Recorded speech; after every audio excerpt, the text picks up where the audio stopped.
ബിസ്മില്ലാഹി അൽഹംദുലില്ലാ വസല്ലല്ലാഹു തആല അലാ റസൂലില്ലാ വഅലാ ആലിഹി വസഹ്ബിഹി അജ്മഈൻ അമ്മാ ബഅദ്. ബഹുമാന്യരായ അഷ്റഫ് തങ്ങൾ അവർ, പ്രിയ സുഹൃത്ത് ബാസിത്ത് ഉദവി അവർ,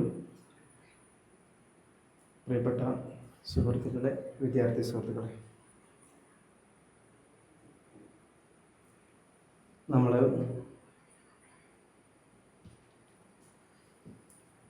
പാങ്ങിൽ അഹമ്മദ് കുട്ടി മുസ്ലിയാർ അവരുടെ ജീവിതത്തെയും അവിടുത്തെ സംഭവബഹുലമായിട്ടുള്ള കർമ്മനൈരന്തര്യത്തെയും സ്മരിക്കുകയും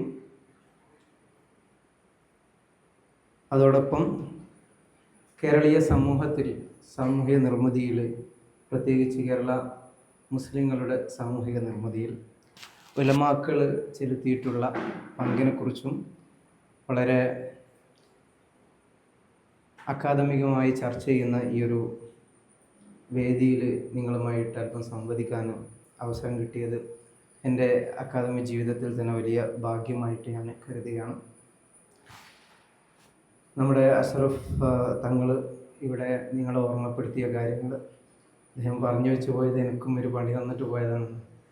സത്യത്തിൽ അദ്ദേഹം മുന്നേയും എനിക്കൊരു പണി തന്നിരുന്നു. എന്നോട് അദ്ദേഹം രണ്ട് പ്രധാനപ്പെട്ട പണ്ഡിതന്മാരെ കുറിച്ച് അദ്ദേഹം ഇവിടെ പരാമർശിക്കുകയുണ്ടായി. അതിൽ കൂട്ടത്തിൽ മർഹൂം ചാരുലകത്തിനെ കുറിച്ച് ഞാൻ കോളേജിൽ പഠിക്കുന്ന സമയത്ത് തന്നെ അദ്ദേഹം എനിക്കൊരു വർക്ക് ഏൽപ്പിച്ചിരുന്നു. ചാരുലകത്തിനെ കുറിച്ചുള്ള ഒരു വർക്ക് ബുക്ക് ചെയ്താൽ വേണ്ടിയിട്ട് ഞാനും അതിനു വേണ്ടിയിട്ട് പലവട്ടം CH ചെയറിലേക്ക് വരികയും പല കാര്യങ്ങളും കളക്ട് ചെയ്യുകയും ചെയ്തു.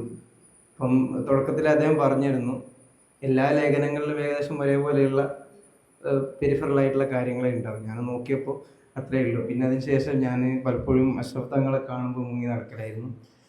അപ്പോൾ പിന്നീടാണ്, കാരണം ചരിത്രപരമായിട്ടുള്ള രേഖകൾ പലതും വളരെ കുറവാണ്, എല്ലാവരും പലതും റിപ്പീറ്റേഷനാണ്. അപ്പം അന്ന് പിന്നെ എനിക്കത് ആ ഒരു പ്രൊജക്റ്റ് മുഴുപ്പിക്കാൻ കഴിഞ്ഞിട്ടില്ല. അദ്ദേഹം ഇപ്പോൾ പറഞ്ഞപ്പോൾ, അല്ലെങ്കിൽ ഞാൻ പിന്നെ ഓർക്കാറുണ്ട്, കാരണം നമ്മൾ പിന്നീട് ആന്ത്രപ്പോളജിയിലൊക്കെ, ഞാനതിന് ശേഷം ഹൈദരാബാദ് ഇതായിരുന്നു MA ചെയ്ത്, പിന്നെ ഇപ്പോൾ ആന്ത്രപ്പോളജിയിൽ PhD ചെയ്തു. അപ്പോൾ നമ്മൾ ചെയ്യുന്ന ഫീൽഡ് വർക്ക് ചെയ്യുമ്പോഴൊക്കെ എനിക്ക് പിന്നീട് പലപ്പോഴും ഞാൻ അതിനെക്കുറിച്ച് ആലോചിക്കാറുണ്ടായിരുന്നു. നമ്മൾ ഇത്തരം പ്രത്യേകിച്ച് നമ്മുടെ കേരളീയ മാപ്പിള മുസ്ലിം സമൂഹത്തിൻ്റെ ചരിത്രം പഠിക്കുമ്പോഴൊക്കെ പല രേഖകളും ലഭ്യമല്ല. അപ്പോൾ ആ സാഹചര്യം അഷ്റഫ് തങ്ങൾ പറഞ്ഞതുപോലെ നമ്മൾ എത്നോഗ്രഫിക് സ്റ്റഡീസ്, നമ്മുടെ ചരിത്രം എന്തെന്നുള്ളത് വെറും രേഖകളിൽ മാത്രം ഒതുങ്ങിക്കൂടാതെ നമ്മൾ ഫീൽഡ് വർക്ക് നടത്തിയിട്ട് മെമ്മറി സ്റ്റഡീസ്, ഇന്ന് പലതരത്തിലുള്ള ടൂൾസുകൾ ഇന്ന് പുതുതായിട്ട് ഡെവലപ്പ് ചെയ്തുകൊണ്ടിരിക്കുകയാണ്. മെമ്മറി സ്റ്റഡീസ്, അതുപോലെ ഓറൽ ഹിസ്റ്ററീസ്, അതുപോലെ തന്നെ എത്നോഗ്രഫിക് ഫീൽഡ് വർക്ക് പോലെയുള്ള കാര്യങ്ങളിലൂടെ തലമുറകളായി കൈമാറിപ്പോരുന്ന ഓർമ്മകളും, അതുപോലെ തന്നെ അങ്ങനെയുള്ള വാമൊഴികൾ, അങ്ങനെയുള്ള ഒരുപാട് കാര്യങ്ങൾ പലപ്പോഴും നമുക്ക് ഗ്രന്ഥശാലകളിലോ ഗ്രന്ഥങ്ങളിലോ ലഭ്യമല്ലാത്ത കാര്യങ്ങളിൽ നമുക്ക് രേഖപ്പെടുത്താനും, അത് നോളേജായിട്ട് ഇത്തരം റോ ഡാറ്റകളെ നമ്മൾ എത്നോഗ്രഫിയിലൂടെ നമുക്ക് നോളേജായിട്ട് അതിനെ പ്രൊഡ്യൂസ് ചെയ്യാനും പറ്റുന്ന അവസരങ്ങൾ, സാധ്യതകൾ ഇന്നത്തെ കാലത്തുണ്ട്. അത്തരം കാര്യങ്ങളും കൂടി ഇൻഷാ അല്ലാഹ് ഭാവിയിലൊക്കെ കൂട്ടായ പ്രവർത്തനങ്ങളിലൂടെ നമുക്ക് ചെയ്യാൻ പറ്റുമെന്നാണ് ആ വിഷയത്തിൽ പറയാനുള്ളത്. ഇവിടെ പാങ്ങിൽ അഹമ്മദ് കുട്ടി മുസ്ലിയാരെ സ്മരിക്കുക എന്നുള്ളത്, നമ്മൾ അദ്ദേഹത്തെക്കുറിച്ച് സ്മരണ നടത്തുമ്പോൾ നമ്മളൊരു വ്യക്തിയെ മാത്രമല്ല ഓർത്തെടുക്കുന്നത്.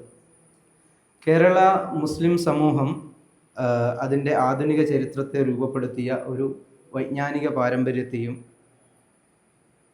പ്രത്യേകിച്ച് 20-ാം നൂറ്റാണ്ടിലുള്ള കേരള മുസ്ലിം സമൂഹത്തിന് കൃത്യമായ ദിശാബോധം നൽകിയ ഒരു നൈതിക നേതൃത്വത്തെയും ഒരു സ്ഥാപന ചിന്തയെയും ഓർമ്മിക്കുന്ന ഒരു പ്രക്രിയയിലാണ് നമ്മളിവിടെ ഉള്ളത്. അതുകൊണ്ട് തന്നെ ഈ ഒരു അനുസ്മരണ പ്രഭാഷണം, ഈ ഒരു നമ്മുടെ ഈ ഒരുമിച്ച് കൂടൽ, ഇതൊരു ചടങ്ങ് മാത്രമല്ല, നമ്മുടെ സമൂഹത്തെ, സാമൂഹിക ചരിത്രത്തെ ഞാനൊരു കൂടുതൽ പ്രത്യേകിച്ച് താനൂരിനെ കുറിച്ചോ അല്ലെങ്കിൽ പിന്നെ നിങ്ങളുടെ പ്രത്യേകിച്ച് പാങ്ങിൽ ഉസ്താദിനെ കുറിച്ചുള്ള കൂടുതൽ ഡീറ്റെയിലായ ചരിത്രങ്ങൾ എനിക്കറിയില്ല. പ്രത്യേകിച്ച് ഞാനൊരു ചരിത്രകാരനുമല്ല. അതുകൊണ്ട് അദ്ദേഹത്തെക്കുറിച്ചോ അല്ലെങ്കിൽ അതുമായി ബന്ധപ്പെട്ട ചരിത്രങ്ങൾ നിങ്ങളോട് പറയുന്നത് ഒരു പക്ഷേ പിന്നെ അതൊരു അധികപ്പറ്റാകും. അതുകൊണ്ട് ഞാൻ ആ ചരിത്രപരമായിട്ടുള്ള കാര്യങ്ങളിലേക്കല്ല പോകുന്നത്. മറിച്ച് നമ്മുടെ സാമൂഹ്യ ചരിത്രത്തെ വിമർശനാത്മകമായിട്ട്, പ്രത്യേകിച്ച് ആന്ത്രപ്പോളജിയുടെ സാമൂഹ്യ ശാസ്ത്രത്തിൻ്റെ പരിപ്രേക്ഷ്യത്തിൽ പുനർവായിക്കാനുള്ള ഒരു ചെറിയ ശ്രമമാണ് ഞാനിവിടെ നടത്തിക്കൊണ്ടിരിക്കുന്നത്. അതുകൊണ്ട് തന്നെ ഇന്ന് ഇവിടെ സംസാരിക്കാൻ ഇനി ഏൽപ്പിക്കപ്പെട്ടുള്ള വിഷയം എന്നുള്ളത് the Ulama as agents of social change, ഉലമാക്കൾ സാമൂഹിക പരിവർത്തനത്തിൻ്റെ ഏജന്റുമാർ എന്നുള്ള നിലക്ക് 20-ാം നൂറ്റാണ്ടിലെ മലബാറിലെ സാമൂഹികമായ പരിസരത്തിൽ ഉലമാക്കൾ സമൂഹ നിർമ്മിതിയിൽ എത്രമാത്രം സക്രിയമായി ഇടപെട്ടു എന്നതിനെക്കുറിച്ചുള്ള ഒരു പുനരാലോചനയാണ്. ഈ വിഷയം നമ്മളിവിടെ സെലക്ട് ചെയ്യാൻ പ്രത്യേക കാരണങ്ങളുണ്ട്. അതിൻ്റെ അക്കാദമികമായ വശം എന്നുള്ളത് പലപ്പോഴും നമ്മൾ സാമൂഹിക മാറ്റങ്ങൾ, സോഷ്യൽ ചേഞ്ചിനെ കുറിച്ച് ആലോചിക്കുമ്പോൾ അല്ലെങ്കിൽ ചരിത്രത്തിൽ അതിനെക്കുറിച്ച് നമ്മൾ ചർച്ച ചെയ്യുമ്പോൾ പലപ്പോഴും രാഷ്ട്രീയ നേതാക്കന്മാർ, അതുപോലെ തന്നെ സാമൂഹിക പരിഷ്കർത്താക്കൾ, നവോത്ഥാന പ്രസ്ഥാനങ്ങൾ, രാഷ്ട്രം, ആധുനിക വിദ്യാഭ്യാസം എന്നിങ്ങനെ പലതരത്തിലുള്ള സ്ഥാപനങ്ങളെക്കുറിച്ചും സംജ്ഞകളെക്കുറിച്ചുമുള്ള ചർച്ചകളാണ് നമുക്ക് സജീവമായി കേൾക്കാറുള്ളത്. എന്നാൽ പലപ്പോഴും ഉലമ എന്ന് പറഞ്ഞാൽ മതപണ്ഡിതന്മാർ, ട്രഡീഷണലി ആയിട്ടുള്ള റിലീജിയസ് സ്കോളേഴ്സിൻ്റെ അവരുടെ സാമൂഹിക മാറ്റത്തിലുള്ള അവരുടെ പങ്ക് പലപ്പോഴും ഒന്നുകിൽ അവർ ചരിത്രത്തിലെ ഒരു ആചാരങ്ങളുടെ സംരക്ഷകരായി മാത്രം അറിയപ്പെടുകയോ, അല്ലെങ്കിൽ മാറ്റങ്ങളെ, സമൂഹത്തിൽ വരുന്ന ക്രിയാത്മകമായ മാറ്റങ്ങളെ പ്രതിരോധിക്കുന്ന യാഥാസ്ഥിതിക ശക്തികളായിട്ട് മാത്രം ചിത്രീകരിക്കപ്പെടുന്ന അവസ്ഥ പലപ്പോഴും നമുക്ക് അക്കാദമികമായ പഠനങ്ങളിൽ, ആഖ്യാനങ്ങളിൽ കാണാം. ഈ ധാരണ മുസ്ലിം സമൂഹത്തെക്കുറിച്ചുള്ള കൊളോണിയൽ എഴുത്തുകളിൽ, അതുപോലെ തന്നെ ഓറിയന്റലിസ്റ്റ് പഠനങ്ങളിലൊക്കെ നമുക്ക് വളരെ ശക്തമായി കാണാം. അതുപോലെ തന്നെ പാരമ്പര്യ ഉലമാക്കളെയും അവരെ പലപ്പോഴും ഇത്തരം ആഖ്യാനങ്ങളിൽ ആധുനികതയുടെയും യുക്തിയുടെയും പുരോഗതിയുടെയും ഒക്കെ എതിർവശത്ത് നിർത്തിക്കൊണ്ട് ആധുനിക പഠനങ്ങളിലും ഇത്തരം കൊളോണിയൽ ആഖ്യാനങ്ങൾ അതേപടി നിലനിൽക്കുന്നതായി നമുക്ക് കാണാം. എന്നാൽ കേരളീയ മുസ്ലിം ചരിത്രം നമ്മൾ പരിശോധിക്കുമ്പോൾ നമ്മുടെ കേരളത്തിൻ്റെ മലബാറിലെ പ്രത്യേകിച്ച് മുസ്ലിം ചരിത്രം വളരെ സങ്കീർണമാണ്. കേരളീയ മുസ്ലിം സമൂഹത്തിൻ്റെ ചരിത്രം നമ്മൾ പരിശോധിക്കുമ്പോൾ, പ്രത്യേകിച്ച് പോയ നൂറ്റാണ്ടുകളിലുള്ള ചരിത്രം പരിശോധിക്കുമ്പോൾ വളരെ വ്യത്യസ്തമായിട്ടുള്ള ഒരു ചിത്രമാണ് നമുക്ക് മുന്നിൽ തെളിഞ്ഞു വരുന്നത്. കേരളത്തിലെ പരമ്പരാഗത ഉലമാക്കൾ ചരിത്രത്തിൻ്റെ ഇന്നലകളെ അവർ വെറും മൂകസാക്ഷികളായിട്ട് നിലനിൽക്കുകയായിരുന്നില്ല. മറിച്ച് അവർ വിജ്ഞാനം, അവർ പല റോളുകളിൽ സമൂഹത്തിൽ സജീവമായിട്ട് ഇടപെട്ടു എന്നുള്ളതാണ്. അവർ വിജ്ഞാനം പകർന്ന അധ്യാപകരായിരുന്നു ഒരു വശത്ത്, അതേസമയം മതവിധികൾ വിശദീകരിച്ച പണ്ഡിതന്മാരായിരുന്നു. അതോടൊപ്പം വിദ്യാഭ്യാസ സ്ഥാപനങ്ങൾ അതിനെ സൃഷ്ടിക്കുകയും അതിന് നേതൃത്വം നൽകുകയും ചെയ്ത നമുക്ക് പാങ്ങിൽ ഉസ്താദിനെ നമ്മളിവിടെ സ്മരിച്ചു. അപ്പോൾ അതിൽ വളരെ രസകരമായിട്ട് നമുക്ക് താനൂർ അറബി കോളേജിൻ്റെ ഒക്കെ അദ്ദേഹം നേതൃത്വം നൽകുന്നതിന് അദ്ദേഹത്തിൻ്റെ റോള് നമുക്ക് ഇന്നത്തെ കാലത്ത് പോലും നമുക്ക് ആലോചിക്കാൻ പറ്റുന്നില്ല. കാരണം അദ്ദേഹം അവിടുത്തെ മാനേജറായിരുന്നു, അവിടുത്തെ പ്രിൻസിപ്പളായിരുന്നു, സീനിയർ മുദരിസായിരുന്നു.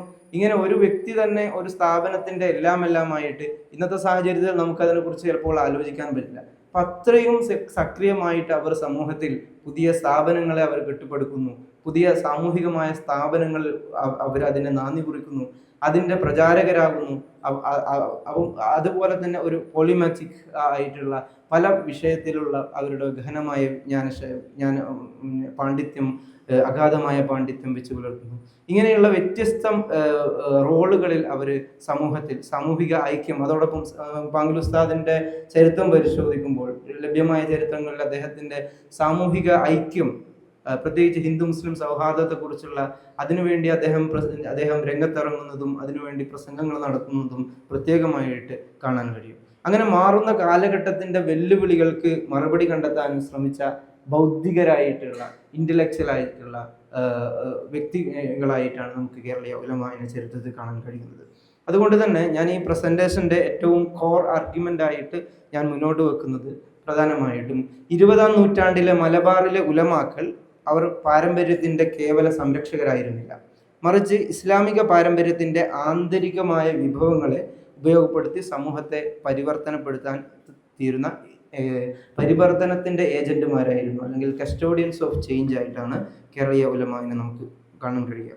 ഈ പ്രസന്റേഷൻ്റെ അതിൻ്റെ സൈദ്ധാന്തികമായിട്ടുള്ള അല്ലെങ്കിൽ അതിൻ്റെ ഞാൻ ഇസ്ലാമിൻ്റെ ആന്ത്രപ്പോളജി എന്നുള്ള ആന്ത്രപ്പോളജി ഓഫ് ഇസ്ലാം എന്ന ചട്ടക്കൂടിലാണ് ഇതിനെ മനസ്സിലാക്കാൻ ശ്രമിക്കുന്നത്. അതിനു വേണ്ടിയിട്ട് പ്രധാനമായിട്ടും 2 അക്കാദമിക് പണ്ഡിതന്മാരുടെ അവരുടെ ആശയങ്ങളാണ് ഇവിടെ ഞാൻ നിങ്ങൾക്ക് മുന്നിൽ വെക്കാൻ ഉദ്ദേശിക്കുന്നത്. ആദ്യമായിട്ട് പോസ്റ്റ് കൊളോണിയൽ ചിന്തകനായിട്ടുള്ള അതുപോലെ തന്നെ പ്രമുഖ നിലവിൽ ജീവിച്ചിരിക്കുന്ന പ്രമുഖ ആന്ത്രപ്പോളജിസ്റ്റ് ആയിട്ടുള്ള തലാൽ അസദിനെ അദ്ദേഹം അവതരിപ്പിച്ച ഡിസ്കസീവ് ട്രഡീഷൻ എന്നുള്ള ഒരു അദ്ദേഹത്തിൻ്റെ ആശയം. അസദ് ആണ് നിലവിൽ anthropology of Islam, the idea of anthropology Islam എന്നുള്ള അദ്ദേഹത്തിൻ്റെ 1986 അദ്ദേഹം പ്രസിദ്ധീകരിച്ച അദ്ദേഹത്തിൻ്റെ ആർട്ടിക്കിളിലൂടെ ആന്ത്രപ്പോളജി ഓഫ് ഇസ്ലാം അതുവരെയുള്ള പാരമ്പര്യമായിട്ട് നടന്നിരുന്ന കൊളോണിയൽ ശൈലിയിൽ നടന്നിരുന്ന ആന്ത്രപ്പോളജിക്കൽ സ്റ്റഡീസിന് പുതിയൊരു ടേണിംഗ് പോയിന്റ് അദ്ദേഹം കൊണ്ടുവരികയാണ് ഉണ്ടായത്. അതുവരെ ഉണ്ടായിരുന്ന ആന്ത്രപ്പോളജിക്ക് ഒന്നുകിൽ ഇസ്ലാമിനെ അതൊരു ഓറിയന്റലിസ്റ്റുകൾ, നമുക്കറിയാം സാധാരണ ഓറിയന്റലിസ്റ്റ് സ്റ്റഡീസിൽ ഇസ്ലാമിനെ പ്രത്യേകിച്ച് ടെക്സ്റ്റ് ബേസ് ചെയ്തുകൊണ്ട് മാത്രം പഠിച്ചിരുന്നത്. ഇപ്പം അഷ്റഫ് തങ്ങൾ നേരത്തെ സൂചിപ്പിച്ചതിലുള്ള ചില ദന്തങ്ങൾ അവിടെ നിൽക്കുന്നുണ്ട്. കാരണം ടെക്സ്റ്റ് ബേസ് ചെയ്തിട്ടുള്ള ഇപ്പം ഓറിയന്റലിസ്റ്റ് പഠനങ്ങളുടെ ഒരു പരിമിതി എന്നുള്ളത് ടെക്സ്റ്റ് ബേസ് ചെയ്തുകൊണ്ട് മാത്രം ഇസ്ലാമിനെ പഠിക്കുക എന്നുള്ളതായിരുന്നു. അതേസമയത്ത് മറുവശത്ത് ആന്ത്രപ്പോളജിസ്റ്റുകൾ ചെയ്തിരുന്നത് അവർ ഫീൽഡിൽ ചെന്നിട്ട് എന്താണ് ഇപ്പം ഫീൽഡിലെ ആളുകൾ എന്ത് ചെയ്യുന്നു അതാണ് ദാറ്റ് ഈസ് ഇസ്ലാം എന്ന് പറയുന്ന ആന്ത്രപ്പോളജിസ്റ്റുകളുടെ ഒരു അപ്രോച്ച്. അപ്പോൾ ഈ രണ്ടും 2 രീതിയിൽ നടന്നിരുന്ന ഇതിനെ ഒന്നുകൂടി ഒരു ഇൻ്റഗ്രേഷനിലേക്ക് കൊണ്ടുവരാനും അതിനൊരു പുതിയ തലത്തിലേക്ക് കൊണ്ടുവരാനും അസദിൻ്റെ ഡിസ്കസീവ് ട്രഡീഷൻ എന്നുള്ള ടെക്സ്റ്റ് ആൻഡ് ഫീൽഡ് ഇതിനെ ഒന്നിച്ചുകൊണ്ട് ഒരു ഡിസ്കസീവ് ട്രഡീഷൻ എന്നുള്ള തരത്തിലേക്ക് ആന്ത്രപ്പോളജി ഓഫ് ഇസ്ലാമിനെ കൊണ്ടുവരാൻ അസദ് അവതരിപ്പിച്ച ഈ ഒരു ഡിസ്കസീവ് ട്രഡീഷൻ ആശയം അതിന് സാധിച്ചിട്ടുണ്ടെന്നുള്ളതാണ്. അതുകൊണ്ട് തന്നെ അസദിൻ്റെ അഭിപ്രായത്തിൽ ഇസ്ലാം എന്നുള്ളത് ഭൂതകാലത്തിൽ ഉറച്ചുപോയ ഒരു പാരമ്പര്യമല്ല, പലപ്പോഴും എന്ന് വെച്ചാൽ ഒരു സ്റ്റാറ്റിക് ആയ ഒരു ട്രഡീഷൻ അല്ല.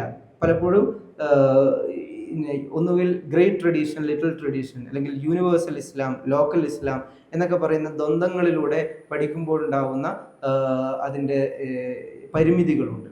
ആ പരിമിതികളിൽ നിന്ന് പുറത്തു കടക്കാൻ വേണ്ടി അദ്ദേഹം പുതിയ ഫ്രെയിം വർക്ക് കൊണ്ടുവരികയാണ്. അദ്ദേഹം പറയുന്നു അതൊരു സ്റ്റാറ്റിക് ട്രഡീഷൻ അല്ല, അതൊരു ഉറച്ചു പോയിട്ടുള്ള ഒരു അൺചേഞ്ചബിൾ ആയിട്ടുള്ള ട്രഡീഷൻ അല്ല, മറിച്ച് ഓരോ തലമുറയും ഖുർആനെയും സുന്നത്തിനെയും മുൻകാല പാരമ്പര്യത്തെയും അടിസ്ഥാനമാക്കി സ്വന്തം കാലഘട്ടത്തിൻ്റെ വെല്ലുവിളികളോട് സംവദിക്കുന്ന ഒരു സജീവ വിജ്ഞാന സംവാദമാണ് ഇസ്ലാമിക പാരമ്പര്യം. അപ്പം അങ്ങനെയുള്ള ഒരു ട്രഡീഷനാണ്, ഒരു ഡിസ്കേഴ്സിവിറ്റിയുള്ള ഒരു ട്രഡീഷനാണ് ഇസ്ലാം എന്നുള്ളത്. വാട്ട് ഈസ് ഇസ്ലാം, അദ്ദേഹത്തിൻ്റെ എന്താണ് ഇസ്ലാം അല്ലെങ്കിൽ എന്താണ് ആന്ത്രപ്പോളജിസ്റ്റുകൾ ചെയ്യേണ്ടത്, അതിൽ ടെക്സ്റ്റും അതുപോലെ തന്നെ ഫീൽഡും ഒക്കെ ഒരു പ്രാക്ടീസ് എപ്പോഴാണ് അത് ഇസ്ലാമിക് ആവുന്നത് എന്നതിനെക്കുറിച്ചൊക്കെയുള്ള ചർച്ചകൾ അദ്ദേഹത്തിൻ്റെ ഐഡിയ ഓഫ് ആന്ത്രപ്പോളജി ഓഫ് ഇസ്ലാമിനെ കുറിച്ച് അദ്ദേഹം ചർച്ച ചെയ്യുന്നുണ്ട്. അതുകൊണ്ട് തന്നെ അദ്ദേഹത്തിൻ്റെ അഭിപ്രായത്തിൽ പാരമ്പര്യം എന്നുള്ളത് മാറ്റത്തിൻ്റെ എതിരായി നിൽക്കുന്ന ഒന്നല്ല, മറിച്ച് മാറ്റങ്ങൾക്ക് അർത്ഥം നൽകുകയും അവയെ നൈതികമായി ക്രമപ്പെടുത്തുകയും ചെയ്യുന്ന ഒരു വിജ്ഞാന പാരമ്പര്യമായിട്ടാണ് അദ്ദേഹം പാരമ്പര്യത്തെ കാണുന്നത്. മറ്റൊരു ഞാൻ കൂടുതലായിട്ടുള്ള അക്കാദമികമായിട്ടുള്ള പഠനങ്ങളിലേക്ക് നിങ്ങളെ കൂടുതലായിട്ട് കൊണ്ടുപോകുന്നില്ല, മറിച്ച് ഈ 2 ഘടകങ്ങളിൽ നിന്നുകൊണ്ട് ആശയങ്ങളിൽ നിന്നുകൊണ്ടാണ് ഞാൻ സംവദിക്കാൻ ഉദ്ദേശിക്കുന്നത്. രണ്ടാമത്തേതായിട്ടുള്ള ആശയം ചരിത്രകാരനും അക്കാദമിഷ്യനുമായിട്ടുള്ള മുഹമ്മദ് കാസിം സമാൻ അവതരിപ്പിച്ച അദ്ദേഹത്തിൻ്റെ ഉലമ in contemporary Islam, the custodians of change എന്ന അദ്ദേഹത്തിൻ്റെ പ്രസിദ്ധമായിട്ടുള്ള വർക്കിൽ വന്നിട്ടുള്ളതാണ്. അപ്പം കാസിം സമാൻ്റെ അഭിപ്രായത്തിൽ അദ്ദേഹം ഉലമാക്കളെ ഭൂതകാലത്തിൻ്റെ അവശിഷ്ടങ്ങൾ, റിലിക്സ് ഓഫ് ദി പാസ്റ്റ്, എന്നോ കഴിഞ്ഞു പോയ അല്ലെങ്കിൽ നമ്മൾ പറയുമല്ലോ സാധാരണ 14 നൂറ്റാണ്ടുകളുടെ പാരമ്പര്യം, ആ പാരമ്പര്യം അതിൻ്റെ സ്വീകർത്താക്കളോ അല്ലെങ്കിൽ അതിൻ്റെ സേവിയേഴ്സോ ആയിട്ട് മാത്രമല്ല അദ്ദേഹം ഉലമാക്കളെ കാണുന്നത്, മറിച്ച് ഓരോ ചരിത്രഘട്ടത്തിലും അവർ മാറുന്ന സാമൂഹിക സാഹചര്യങ്ങളെ അഭിമുഖീകരിച്ചുകൊണ്ട് മതപാരമ്പര്യത്തെ പുനർവായിക്കുകയും അതിൻ്റെ അടിസ്ഥാനത്തിൽ സമൂഹത്തെ പുനർവായിക്കുകയും അതിൻ്റെ അടിസ്ഥാന സമൂഹത്തിന് പുതിയ ദിശാബോധം നൽകുകയും ചെയ്യുന്ന ഒരു കസ്റ്റോഡിയൻസ് ഓഫ് ചേഞ്ച് എന്ന് വെച്ചാൽ മാറ്റങ്ങളുടെ സംരക്ഷകരും മാർഗനിർദ്ദേശകരുമായിട്ടാണ് കാസിം സമാൻ ഉലമാക്കളെ വിശേഷിപ്പിക്കുന്നത്. ഈ രണ്ട് ആശയങ്ങളെയും ഒരുമിച്ച് വായിക്കുമ്പോൾ നമുക്കൊരു പ്രധാനമായിട്ട് നമുക്ക് എത്താൻ പറ്റുന്ന നിഗമനം എന്നുള്ളത് സാമൂഹിക മാറ്റവും, നമ്മുടെ സോഷ്യൽ ചേഞ്ചിനെ കുറിച്ചാണ് നമ്മുടെ ടോപ്പിക് പ്രധാനമായിട്ടും. സാമൂഹിക മാറ്റവും അതുപോലെ തന്നെ മതപാരമ്പര്യവും പരസ്പരമായ വിരുദ്ധമായിട്ടുള്ള കാര്യങ്ങളല്ല, മറിച്ച് പാരമ്പര്യം തന്നെയാണ് സാമൂഹിക മാറ്റങ്ങളെ മനസ്സിലാക്കുകയും സംശീകരിക്കുകയും ചെയ്യുന്ന പ്രധാന സാംസ്കാരിക ചട്ടക്കൂട് എന്നുള്ളതാണ്. അതുതന്നെയാണ് കാസിം സമാൻ തന്നെ ഉലമ ദി കസ്റ്റോഡിയൻസ് ഓഫ് ചേഞ്ച് എന്നുള്ള അദ്ദേഹത്തിൻ്റെ വർക്കിൽ അദ്ദേഹം പറയുന്നത്. മാറ്റത്തിൻ്റെ സംരക്ഷകരാണ് അവർ, അതുപോലെ തന്നെ അതിന് മാറ്റങ്ങൾക്ക് മാർഗനിർദ്ദേശം നൽകുകയും ചെയ്യുന്നു. അങ്ങനെയുള്ള രീതിയിലാണ് അദ്ദേഹം അവതരിപ്പിക്കുന്നത്. അതുകൊണ്ട് തന്നെ ഈ വീക്ഷണം നമുക്ക് 20-ാം നൂറ്റാണ്ടിലെ കേരള മുസ്ലിം സമൂഹത്തിൻ്റെ ചരിത്രം മനസ്സിലാക്കാൻ വളരെ അനുയോജ്യവും ഉപകാരപ്രദവുമായിട്ടുള്ള ഒരു വീക്ഷണമായിട്ട് ഞാൻ കണക്കാക്കുന്നു. നമുക്ക് കേരളത്തിലെ ഇസ്ലാമിൻ്റെ ചരിത്രം പരിശോധിക്കുമ്പോൾ, കേരളീയ ഇസ്ലാമിനെ കുറിച്ച് മനസ്സിലാക്കുമ്പോൾ വളരെ ചരിത്രപരമായിട്ടുള്ള, എത്രത്തോളം എന്ന് വെച്ചാൽ ദക്ഷിണേന്ത്യയിലെ തന്നെ സൗത്ത് ഏഷ്യയിലെ ഏറ്റവും പ്രാചീനമായിട്ടുള്ള, ഏറ്റവും പഴക്കം ചെന്ന, നമ്മൾ ഈ കേരളത്തിലോ ഇന്ത്യയിലോ മാത്രമല്ല സൗത്ത് ഏഷ്യ മൊത്തം എടുക്കുകയാണെങ്കിൽ ഈ ദേശങ്ങളിൽ ഏറ്റവും പ്രാചീനമായ, ഏറ്റവും ചരിത്രപരമായിട്ടുള്ള ഒരു മുസ്ലിം സമൂഹമാണ് കേരളത്തിലെ മുസ്ലിം സമൂഹം. നമ്മൾ ചരിത്രത്തിൽ നമ്മൾ പലപ്പോഴും പറയുന്ന പ്രവാചകർ സല്ലല്ലാഹു അലൈഹി വസല്ലം തങ്ങളുടെ കാലത്ത് തന്നെ ഇസ്ലാം കേരളത്തിലെത്തി എന്നുള്ളതാണല്ലോ. അപ്പോൾ ഏറ്റവും ഇസ്ലാമിൻ്റെ ആവിർഭാവ കാലത്ത് തന്നെ, മക്കയിലുള്ള ഇസ്ലാമിൻ്റെ ആവിർഭാവ കാലത്ത് തന്നെ കേരളത്തിലേക്ക് ഇസ്ലാം എത്തി എന്നുള്ളതാണ്. അതുകൊണ്ട് ഏറ്റവും പ്രാചീനമായിട്ടുള്ള മുസ്ലിം സമൂഹമാണ്. അതുകൊണ്ട് കേരളത്തിലെ ഇസ്ലാമിൻ്റെ അതിൻ്റെ വ്യാപനത്തെക്കുറിച്ചും ഒക്കെ നമ്മൾ ചരിത്രകാരന്മാർ പലപ്പോഴും നമ്മൾ വായിച്ചിട്ടുണ്ട്. അത് പലപ്പോഴും അധിനിവേശത്തിലൂടെ മാത്രം ആയിരുന്നില്ല.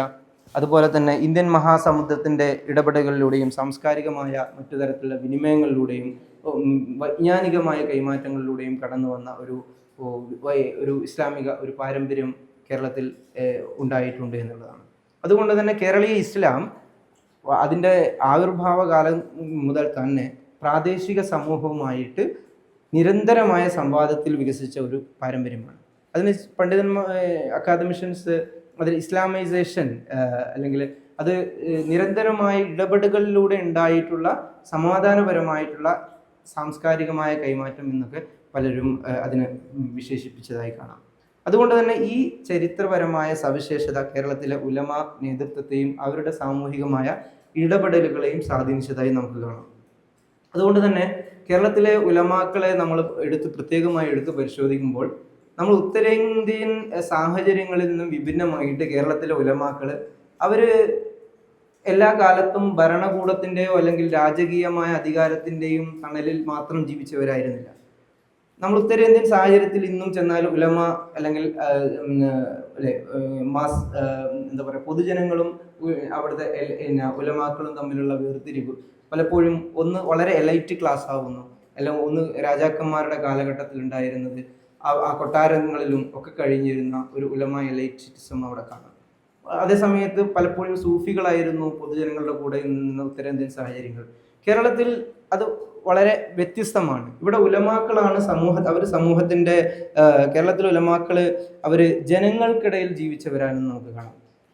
അവർ പള്ളികളിൽ മദ്രസകളിൽ ഗ്രാമങ്ങളിലൊക്കെ പ്രവർത്തിച്ചുകൊണ്ട് അല്ലേ. അതേ സമയത്ത് കേരളത്തിൽ പറയത്തക്ക വിധത്തിലുള്ള മുസ്ലിം ഭരണം കൂടെ ഉണ്ടായിട്ടില്ല. അതുകൊണ്ട് സമൂഹത്തിൻ്റെ ലീഡർഷിപ്പും കമ്മ്യൂണിറ്റി ലീഡർഷിപ്പും അവർ ഏറ്റെടുത്തിരുന്നു. അത് സാമൂതിരിമാരുടെ കാലം മുതൽ നമുക്കത് വളരെ വ്യക്തമായി കാണാം. സമൂഹത്തിൻ്റെ ലീഡർഷിപ്പ് ഏറ്റെടുത്തതോടൊപ്പം തന്നെ അത് സമൂഹത്തിൻ്റെ ഏറ്റവും സാധാരണമായിട്ടുള്ള അവരുടെ ദൈനംദിന ജീവിതത്തിലും കൃത്യമായി ഇടപെടാനും ഉലമാക്കൾക്ക് കഴിയും. അതുകൊണ്ട് ഉലമാൻ്റെ സ്വാധീനം കേരളീയ മുസ്ലിം സമൂഹത്തിൽ വളരെ ആഴ്ന്നിറങ്ങിയതാണ് നമുക്ക് കാണാം. മാത്രമല്ല അവർ സമൂഹത്തോട് സംവദിച്ചത് ജനങ്ങൾക്ക് അറിയാവുന്ന ജനങ്ങളുടെ ഭാഷയിലായിരുന്നു.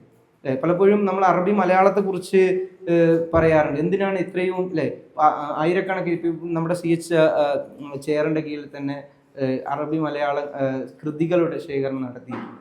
അതിൽ 1000-ഓളം കൃതികൾ നമ്മൾ കണ്ടെടുക്കപ്പെട്ട, നമുക്ക് അറിയാവുന്നത്, അറിയപ്പെടാത്തതായിട്ടുള്ള ഇനിയും ഒരുപാടുണ്ട്. അപ്പോൾ എന്തിനാണ് ഇത്രയും കൃതികൾ അറബി മലയാളത്തിൽ രചിക്കപ്പെട്ടത് എന്നുള്ളതിന് പലപ്പോഴും അറബി സാഹിത്യത്തിൽ അഗ്രേസരായിട്ടും പൊതു ജനത്തിന് തങ്ങൾ അഭിസംബോധന ചെയ്യുന്ന സമൂഹത്തിന് മനസ്സിലാകുന്ന ഭാഷയിൽ അവരെ ബോധ്യപ്പെടുത്താൻ വേണ്ടി അവരുപയോഗിച്ച ഏറ്റവും എഫക്റ്റീവായ മാധ്യമമായിരുന്നു. അതുകൊണ്ടാണ് കേരളത്തിലെ നമ്മൾ സംസാരിക്കുന്ന മലയാള ഭാഷയിൽ തന്നെ മലയാള ഭാഷയുടെ പിതാവായിട്ടുള്ള എഴുത്തച്ഛൻ ആധ്യാത്മ രാമായണം എഴുതുന്നതിൻ്റെ വർഷങ്ങൾക്ക് മുമ്പ് തന്നെ മുഹിയുദ്ദീൻ മാലയിലൂടെ ഖാദി മുഹമ്മദ് പാലിലെ വെണ്ണ പോൽ ബൈത്താക്കി ചെല്ലുന്നു എന്ന് പറഞ്ഞാൽ തൻ്റെ അഭിസംബോധന ചെയ്യുന്ന സമൂഹത്തിന് കൃത്യമായിട്ട് അവർക്ക് മനസ്സിലാവുന്ന ഏറ്റവും നൈർമല്യമേറിയ ഭാഷയിൽ അവർക്ക് കാര്യങ്ങൾ സംവേദനം ചെയ്യുന്ന ഏറ്റവും അതിൽ വളരെ ശ്രദ്ധ പുലർത്തിയതായിട്ട് നമുക്ക് കാണാം. അതുകൊണ്ട് തന്നെ കേരളത്തിലെ ഉലമാ പാരമ്പര്യം അവരെ കേവലം ഒരു മതനേതൃത്വമായിട്ട് നമ്മൾ ചുരുക്കി കാണുന്നത് ചരിത്രത്തോട് ചെയ്യുന്ന ഒരു അനീതിയായിരിക്കാം. നമ്മൾ പാങ്ങിൽ ഉസ്താദിനെ സംസാരിക്കുമ്പോൾ പ്രത്യേകിച്ച് അദ്ദേഹത്തിൻ്റെ ജ്ഞാന സന്ദർഭം വളരെ പ്രധാനമാണ്. അദ്ദേഹം ജീവിച്ചിരുന്ന സാമൂഹികമായിട്ടുള്ള പരിസരങ്ങൾ വളരെ പ്രധാനമാണ്. പ്രത്യേകിച്ച് 20-ാം നൂറ്റാണ്ടിൻ്റെ ആദ്യ പാദങ്ങളിലാണ് അദ്ദേഹത്തിൻ്റെ സക്രിയമായിട്ടുള്ള പ്രവർത്തനങ്ങൾ കേരളത്തിൻ്റെ പൊതുമണ്ഡലത്തിൽ അരങ്ങേറിയതെന്ന് നമുക്ക് കാണാം. അതുകൊണ്ട് തന്നെ ആ ഒരു കാലഘട്ടം അദ്ദേഹത്തെ മനസ്സിലാക്കുമ്പോൾ ആ ഒരു കോണ്ടെക്സ്റ്റ് എന്നുള്ളതും വളരെ പ്രധാനമാണ്. അത് ഈ 20-ാം നൂറ്റാണ്ട് എന്നുള്ളത് കേരളത്തിലെ പാരമ്പര്യ പണ്ഡിതരെ സംബന്ധിച്ചിടത്തോളം ഒരുപാട് വെല്ലുവിളികൾ, അത് പലതരത്തിലുള്ള വെല്ലുവിളികൾ നേരിട്ട ഒരു സന്ദർഭമായിരുന്നു നമുക്ക് കാണാൻ കഴിയും. പ്രത്യേകിച്ച് കൊളോണിയൽ ഭരണക്രമത്തിൻ്റെ ഭാഗമായിട്ട് വന്നിട്ടുള്ള മുസ്ലിം ലോകത്ത് ഒട്ടുക്കും കൊളോണിയലിസം എന്നുള്ളത് ഏറ്റവും വലിയൊരു ഫ്യൂച്ചർ, അത് വലിയ ഒരു വിടവ്, അത് ജ്ഞാനമണ്ഡലത്തിലായാലും മറ്റു വിശ്വാസ കാര്യങ്ങളിലായാലും എല്ലാ നിലക്കും അതിനെ ബാധിച്ചിട്ടുള്ള ഒരു വിടവ് അല്ലെങ്കിൽ ഫ്യൂച്ചർ ഉണ്ടാക്കിയിട്ടുള്ള ഒരു സംഭവമാണ്. കേരളീയ പശ്ചാത്തലത്തിൽ പ്രത്യേകിച്ച് കേരളീയ മുസ്ലിം സമൂഹം ഉലമാക്കളുടെയും സയ്യിദുമാരുടെയും നേതൃത്വത്തിൽ അവർ ആ നേതൃത്വത്തിൽ അണിനിരന്നത് കൊണ്ട് പലപ്പോഴും ഒരു പരിധിവരെ അവർക്ക് ഇതിനെ ചെറുത്ത് നിൽക്കാൻ കഴിഞ്ഞിട്ടുണ്ട്. നമ്മൾ നേരത്തെ ബാസിദ് ഉദവിയൊക്കെ സൂചിപ്പിച്ചതുപോലെ പിന്നെ കോഴിക്കോട് ഖാദിമാർ, അതുപോലെ തന്നെ മഖ്ദൂമുമാർ, അതിനുശേഷം മമ്പുറം സയ്യിദുമാർ, അതിനുശേഷം ഉമർ ഖാദി, അവരുടെയൊക്കെ ആത്മീയ നേതൃത്വത്തിൻ്റെ കീഴിൽ കേരളീയ മുസ്ലിം പൊതുസമൂഹത്തിന് ഒരു പരിധിവരെ ഇതിനെ ചെറുക്കാൻ കഴിഞ്ഞിട്ടുണ്ട്. പക്ഷേ പിന്നീട് ഉമർ ഖാദിയുടെയൊക്കെ വഫാത്തിനൊക്കെ ശേഷം അത് പ്രത്യേകിച്ച് മലബാറിൻ്റെ നേരിട്ടുള്ള ഭരണം ബ്രിട്ടീഷുകാർ ഏറ്റെടുക്കുന്ന അവസ്ഥയൊക്കെ ഉണ്ടായിട്ടുണ്ട്. ആ ഒരു സാഹചര്യത്തിൽ സമൂഹത്തിൽ പലതരത്തിലുള്ള വെല്ലുവിളികൾ നമ്മൾ മുസ്ലിം സമൂഹത്തിൻ്റെ മാത്രമല്ല കേരളത്തിൻ്റെ പൊതു പശ്ചാത്തലം എടുക്കുകയാണെങ്കിലും ഒരുപാട് നവോത്ഥാന ശ്രമങ്ങൾ പല ഭാഗത്തു നിന്നും നടക്കുന്നതായി കാണാം. ജാതീയമായ ബ്രിട്ടീഷ് വിദ്യാഭ്യാസവും അങ്ങനെയുള്ള പല കാര്യങ്ങളും വന്നപ്പോൾ ജാതീയമായ ഉച്ചനീചത്വങ്ങൾക്കെതിരെ നടന്നിട്ടുള്ള നവോത്ഥാന ശ്രമങ്ങൾ മറ്റു സമൂഹങ്ങളിൽ നടക്കുന്നുണ്ട്. നമുക്കറിയാം SNDP യോഗം 1903 സ്ഥാപിക്കപ്പെടുന്നത്, NSS. അപ്പോൾ ഇങ്ങനെയുള്ള ജാതീയമായിട്ടുള്ള സമവാക്യങ്ങൾ അല്ലെങ്കിൽ അത്തരം ജാതീയമായ ഉച്ചനീചത്വങ്ങൾക്കെതിരെ വന്നിട്ടുള്ള പ്രസ്ഥാനങ്ങൾ ഒക്കെ സജീവമായിട്ടുള്ള കാലഘട്ടമാണ്. അപ്പോൾ അതുകൊണ്ട് അതേ സമയത്ത് കേരളീയ മുസ്ലിം സമൂഹത്തിൻ്റെ ഇടയിൽ അവരിൽ റിവൈവലിസം അല്ലെങ്കിൽ തജ്ദീദ് എന്നുള്ള നിലക്കുള്ള പൊന്നാനി മഖ്ദൂമുമാരുടെ കീഴിൽ നടക്കുന്ന തജ്ദീദ് പ്രവർത്തനങ്ങൾ നടക്കുന്നുണ്ട്. അതിന് ശേഷം ഒരു തരത്തിലുള്ള ഒരു ക്രിട്ടിക്കൽ ആയിട്ടുള്ള ഈ ട്രഡീഷൻ്റെ ഉള്ളിൽ തന്നെ ലീഡർഷിപ്പ് ഉയർന്നു വരാൻ തുടങ്ങി. പ്രത്യേകിച്ച് വെസ്റ്റേൺ എഡ്യൂക്കേറ്റഡ് ആയിട്ടുള്ള ഉലമ ഇൻ്റലക്ച്വൽസ് മുസ്ലിം ഇൻ്റലക്ച്വൽസ് വരാൻ തുടങ്ങി. അവർ ട്രഡീഷണൽ പലതിനെയും ക്വസ്റ്റ്യൻ ചെയ്യാൻ തുടങ്ങി. പ്രത്യേകിച്ച് മറ്റു സമൂഹങ്ങളിൽ നടക്കുന്ന തരത്തിലുള്ള റിഫോർമേഷൻ മൂവ്മെൻറ്റുകൾ, പ്രത്യേകിച്ച് ഒതൻറ്റിക് ആയിട്ടുള്ള കാര്യങ്ങൾ അല്ലെങ്കിൽ മാപ്പിള സമൂഹത്തിലുള്ള പല ആചാരങ്ങളും അത് കൃത്യമായിട്ട് അത് കുഫ്റാണ് അല്ലെങ്കിൽ അതിനെ പൊളിച്ചെയ്തേണ്ടതാണ്, അതിനെ പ്യൂരിഫിക്കേഷൻ നടത്തേണ്ടതാണ് എന്നൊക്കെ പറഞ്ഞുകൊണ്ടുള്ള പുതിയതായിട്ടുള്ള ഒരു മൂവ്മെൻറ്റുകൾ സമൂഹത്തിൽ വരാൻ തുടങ്ങിയ ഒരു കാലഘട്ടം കൂടിയായിരുന്നു. അപ്പം ഇങ്ങനെയുള്ള വ്യത്യസ്തമായ വെല്ലുവിളികൾ നേരിട്ടിരുന്ന ഒരു സമൂഹം, പ്രത്യേകിച്ച് പറയാനുള്ളത് അച്ചടി സംസ്കാരം. പ്രത്യേകിച്ച് ഉലമ എല്ലാ കാലത്തും കാസിം സമാൻ്റെ വർക്കിലൊക്കെ നമുക്ക് കാണാം ഉലമ അവരുടെ അതോറിറ്റി നിലനിർത്തിയിരുന്നത്.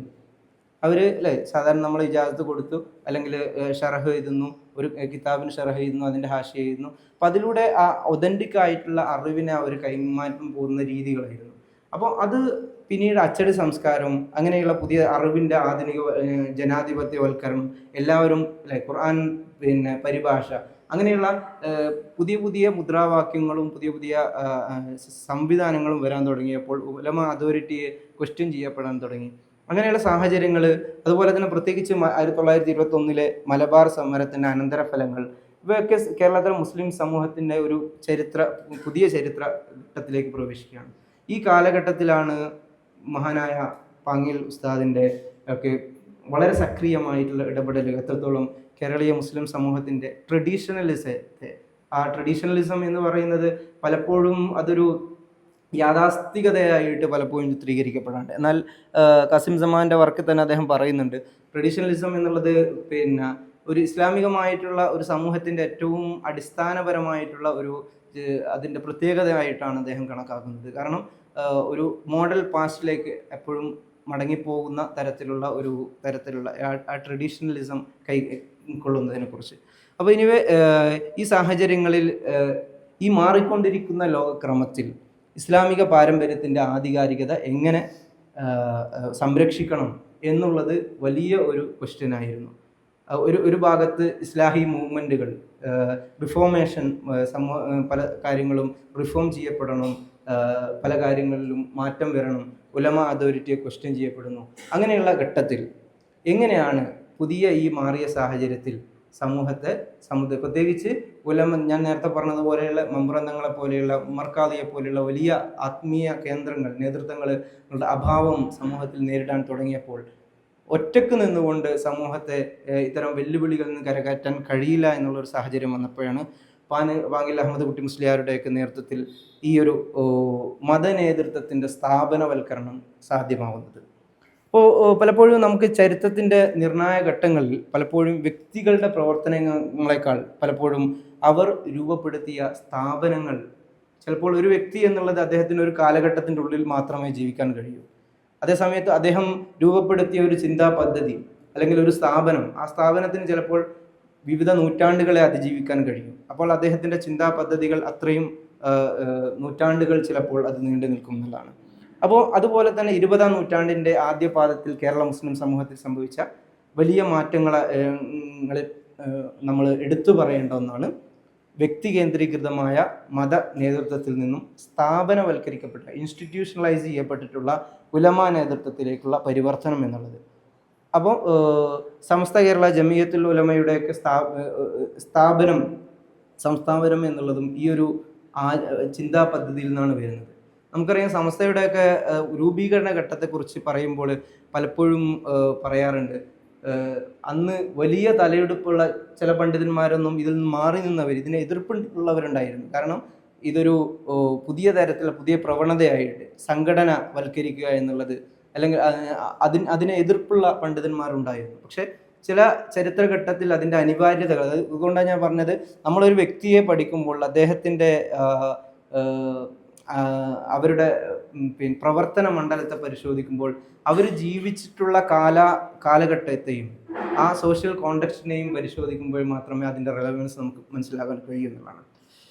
അപ്പോൾ അതുകൊണ്ട് തന്നെ ഈ സാഹചര്യത്തിൽ പാരമ്പര്യ ഉലമാക്കൾ തിരിച്ചറിഞ്ഞ അടിസ്ഥാന സത്യം അതായിരുന്നു. നൂറ്റാണ്ടുകളായി പള്ളി ദർസുകളെയും പ്രാദേശിക ഉലമ നേതൃത്വത്തെയും ആശ്രയിച്ചു നിലനിന്നിരുന്ന മതവിദ്യാഭ്യാസവും സാമൂഹിക നേതൃത്വവും മാറുന്ന കാലഘട്ടത്തിൻ്റെ ആവശ്യങ്ങൾ നേരിടാൻ പുതിയ സംഘടനാപരമായ രൂപം സ്വീകരിക്കേണ്ടി വരും എന്നുള്ളതാണ്. അവിടെയാണ് പാങ്ങിൽ അഹമ്മദ് കുട്ടി മുസ്ലിയാരുടെ ചരിത്രപരമായ ഇടപെടൽ ശ്രദ്ധേയമാകുന്നത്. അദ്ദേഹം ചെയ്യുന്നത്, അദ്ദേഹം നേതൃത്വം നൽകുന്നത്, അദ്ദേഹം പാരമ്പര്യത്തെ സംരക്ഷിക്കുക എന്നതിന് അതിനെ പഴയ രൂപത്തിൽ മരവിപ്പിക്കലല്ലെന്ന് അദ്ദേഹം മനസ്സിലാക്കിയിരുന്നു. അപ്പോൾ പാരമ്പര്യത്തെ നമുക്ക് പലതരത്തിൽ സംരക്ഷിക്കാം. അതിനെ ഒരു മാറ്റങ്ങളുമില്ലാതെ അതിനെ ഒരു സ്റ്റാറ്റിക് ആയിട്ട് കൊണ്ടുവരാം. പക്ഷെ അദ്ദേഹം പാരമ്പര്യത്തിൻ്റെ ആത്മാവിനെ സംരക്ഷിക്കണമെങ്കിൽ അതിൻ്റെ സ്ഥാപനങ്ങളെ നവീകരിക്കേണ്ടതുണ്ടെന്ന് അദ്ദേഹം തിരിച്ചറിഞ്ഞു എന്നുള്ളതാണ്. നമുക്ക് താനൂര് ഇസ്ലാഹുൽ ഉലൂമിൻ്റെ കേസ് തന്നെ എടുത്താൽ വളരെ പ്രകടമാണ്. അദ്ദേഹം പള്ളി ദർസിലേക്ക് വരുന്നു. ആ കാലഘട്ടത്തിലുള്ള ഏറ്റവും വലിയ ആധുനികവൽക്കരണം അദ്ദേഹം ഇടപെടുന്ന മണ്ഡലത്തിൽ അദ്ദേഹം ചെയ്യുകയാണ്. നമ്മൾ കേരളത്തിലെ പ്രത്യേകിച്ച് ഞാൻ എൻ്റെ PhD ഭാഗമായിട്ട് ഞാൻ പഠിച്ചിരുന്നത് കേരളത്തിലെ സമന്വയ വിദ്യാഭ്യാസത്തെക്കുറിച്ചായിരുന്നു. അപ്പോൾ അതിൻ്റെ ആദ്യഘട്ടങ്ങളിൽ ഏറ്റവും പ്രകടമായിട്ട് കണ്ടിരുന്ന ചാലിലകത്തിനെ പോലെയുള്ള പാങ്ങിൽ ഉസ്താദിനെ പോലെയുള്ളവർ കൊണ്ടുവന്നിട്ടുള്ള ഒരു ആധുനികവൽക്കരണമാണ്. പ്രത്യേകിച്ച് കൃത്യമായ സിസ്റ്റത്തിലേക്ക് നമ്മുടെ പാരമ്പര്യ മദ്രസകളെ കൊണ്ടുവരിക എന്നുള്ളത്. പ്രത്യേകിച്ച് അവർ പുറം നാടുകളിൽ പോയിട്ട് ബാക്കിയാത്തിലും ഒക്കെ പോയിട്ട് അവർ മതപഠനം, ഉന്നത പഠനം നടത്തുന്നു. അവർക്ക് ലഭ്യമായിട്ടുള്ള പുതിയ ആശയങ്ങളെ കേരളീയ സമൂഹത്തിന് അവർക്ക് മനസ്സിലാകുന്ന രീതിയിലേക്ക് അതിനെ സന്നിവേശിപ്പിക്കുന്നു.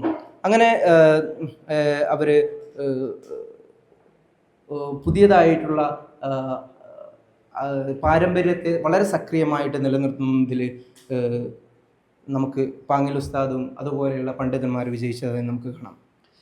അതുപോലെ തന്നെ സാമൂഹ്യ ശാസ്ത്രത്തിൻ്റെ ഭാഷയിൽ നമ്മളിതിനെ മനസ്സിലാക്കുകയാണെങ്കിൽ മതാധികാരത്തിൻ്റെ കേന്ദ്രീകരണമായിരുന്നില്ല ഇത്, മറിച്ച് മതാധികാരത്തിൻ്റെ സ്ഥാപനവൽക്കരണമായിരുന്നു ഇതിലൂടെ ഇത്തരം മഹത്തുക്കൾ ചെയ്തിരുന്നത്. നമ്മൾ നേരത്തെ പറഞ്ഞതുപോലെ തലാൽ അസദ് പറഞ്ഞ അദ്ദേഹത്തിൻ്റെ ആശയങ്ങളിൽ നിന്ന് നമുക്ക് മനസ്സിലാക്കാം, ഒരു മതപാരമ്പര്യം ജീവിച്ചിരിക്കാൻ അതിന് തുടർച്ചയായി സംവദിക്കാൻ കഴിയണം. അതുകൊണ്ട് അതൊരു ഡിസ്കസീവ് ട്രഡീഷൻ ആവണം. അല്ലെങ്കിൽ അതിന് കുറേ ഡിസ്കോഴ്സുകളിലൂടെ അത് പോയിട്ടില്ലെങ്കിൽ അതിന് ആ ഒരു മതപാരമ്പര്യത്തിന് നിലനിൽക്കാൻ കഴിയില്ല എന്നുള്ളതാണ്.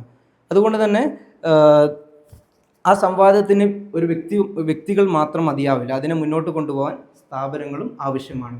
അപ്പോൾ ഇങ്ങനെയുള്ള സംഘടനകളിലൂടെ സജീവമാകുന്ന, സ്ഥാപനങ്ങളിലൂടെ സജീവമാകുന്ന ഇസ്ലാമികമായിട്ടുള്ള ഉണർവുകളെ നമുക്ക് കാണാം. അല്ലാതെ ഇതൊരു സ്റ്റാറ്റിക് ആയിട്ടുള്ള ട്രഡീഷൻ ആണെങ്കിൽ പുതിയ കാലത്ത് കാസിം സമാൻ പറയുന്നത് പോലെ അദ്ദേഹം പറയുന്നു 14 നൂറ്റാണ്ടുകൾക്ക് മുമ്പുള്ള ഒരു ട്രഡീഷനെ അങ്ങനെ അപ്പടി സൂക്ഷിക്കുന്നവർ എന്ന തലത്തിലല്ല ഉലമാക്കളുടെ റെലവൻസ് ആധുനിക കാലത്ത് അത് അധികരിക്കുന്നത്. മറിച്ച് ഇന്നത്തെ 21ാം നൂറ്റാണ്ടിലും ഇത്രയും നമ്മുടെ ടെക്നോളജിയും സയൻസും ഒക്കെ വികസിച്ച കാലത്തും ഉലമാക്കൾക്ക് അവർ ജീവിക്കുന്ന സമൂഹങ്ങളിൽ അവരുടെ സ്വാധീനം വർദ്ധിപ്പിക്കാൻ കഴിയുന്നു. അദ്ദേഹം പാകിസ്ഥാനിലെയും ഇന്ത്യയിലെയും മദ്രസകളുടെയും ഒക്കെ കണക്കെടുക്കുന്നു.